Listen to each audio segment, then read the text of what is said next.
I think that's a fascinating way to a fascinating perspective to see that from. Basically, I'm thinking of the way that I would imagine a lot of straight people engage with porn, and I'll speak for myself. That yeah, if I watch porn and if what's happening on porn isn't happening in my life, I'll assume something's wrong with me. Or if I don't look the way that I think I'm supposed to, and I know that women in our culture definitely have this relationship with advertising and porn in particular, that if I don't look that way, then something's wrong with me. And Reid, I love what you just said about queer spaces and queer identities starting to call bullshit, and then everything starts to get called bullshit. You see something that doesn't work the way you think it works. You see something in porn and you think not something's wrong with me, but something's wrong with the porn. Let's fix the porn because I'm fine. I mean, that's been my experience. And again, like I came into queer spaces. It just didn't occur to me I was queer. I just didn't know why I liked lesbians so much. And I thought it was just a dude thing. And then somebody's like, you're not straight. And I'm like, what does that mean?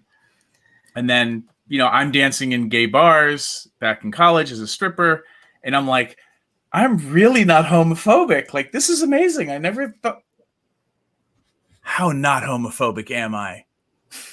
And then my first threesomes with two lovely men, and I'm driving home and I'm like, I'm really not homophobic. I have to reconsider this whole thing. I will say, though, that the most homophobic men that I have met are definitely gay. Like, that homophobia comes from, like, I hate in myself what I see in others kind of thing. Yeah. And so you were a very evolved, a closeted queer person. But it just didn't occur to me. It hadn't occurred to me. And that's what I think for all of us, like around your sexuality, like what do you think it hasn't occurred to you yet? Right. Like I'm very interested in you, Davey, like how you got into doing what you do. Well, and I think that moment where you start to question, like, oh, I was told I was supposed to marry a woman and have kids and do all this. And like, that's not what I want. And so like, what else have I been told that's like not true? Geez, do I really want to be in a partnership with just one person? Do I want to have multiple partners?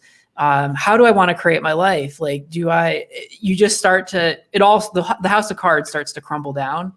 And I think that's one of the advantages of being LGBT is that you start to see things, you start to question things. I also think it's why there's a lot of queer artists, why disproportionately there's a different perspective, a different lens that you see the world through.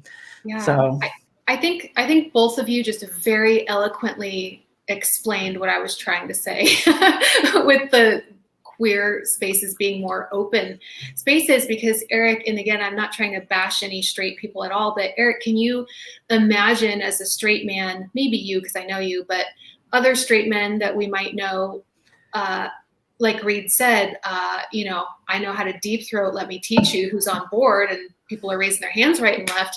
I can't imagine a straight man that I know, I'm not saying there aren't any, but that I know who would admit, yeah, I already don't know how to do this thing.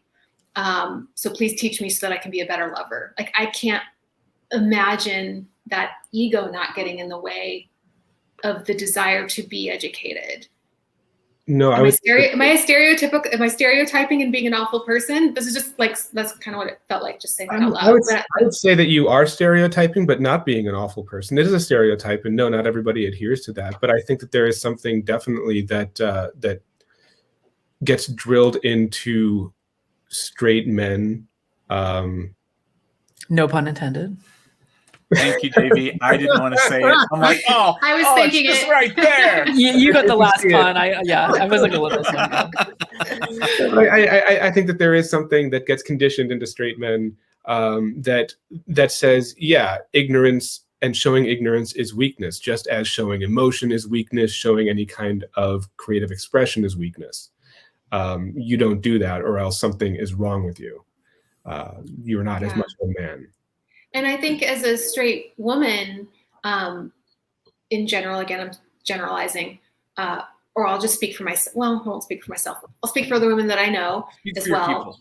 Speak for my people, on behalf of my people. I believe that women are more wanting to be educated. Like they'll be like, yeah, I want to learn that, but they won't like say out loud in the moment. They'll like secretly in the restroom be like, hey, you want to teach me how to deep throat? I'm in. But it's secretive. So a little more willingness, but not like sign me up in front of everyone.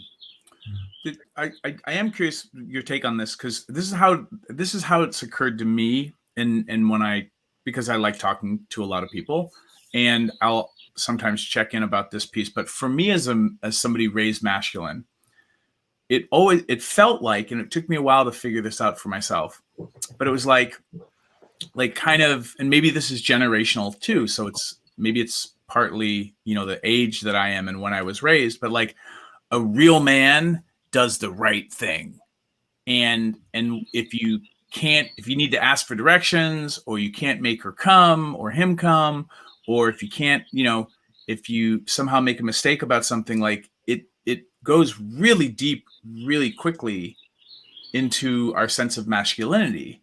Because a real man wouldn't have to ask for directions. His dick would stay hard for as long as he needed it to, and then he wouldn't come too soon, and all these things. And so like, I'm curious, and also Davey, because it's so wonderful, like getting to meet you, like does that piece around masculinity feel like that's true for you all? And then Reba, like, does it feel like there's a woman version of that, a female version of that? Let's take Davey first. This real man sounds like a horrible lover. Like a real man would say, I don't know, and be curious. And what is a real man anyway? Like, it's all, yeah. I think one of the fun things about being a gay guy is that, not that stuff doesn't exist, it does, but I think gay men have an ease with which they move through like masculine and feminine energies, and that a lot of these, we can check a lot of these societal expectations at the door.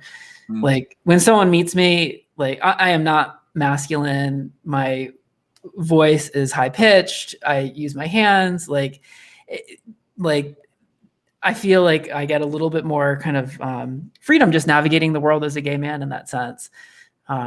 So I don't know if that answers your question, but yeah. Love to hear Reba's take on that. Yeah, about a real woman, and what we're taught about that. Well, I will say, I at least was taught like you have to be sexy, sensual, you have to know what men like, but you're not allowed to display that or learn about it or ask questions about it, because then you're a slut. So there's that juxtaposition, definitely. And so it just makes it very confusing and puts a lot of pressure. Yeah, like there's a lot of pressure in general just to be something that you don't know how to be, because it's a contradiction. But yeah, lots of expectation around that. So yeah, I think that's true. And I think you're, as a woman, expected to,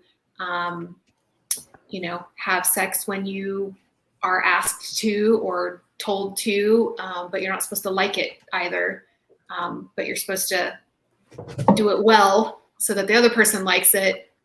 Yeah, just a bunch of contradictions around it. So definitely expectations. And also be a virgin. Yeah. I want you to be a slut. Every time. I want you to be a slut and know all about deep throating, but also a virgin.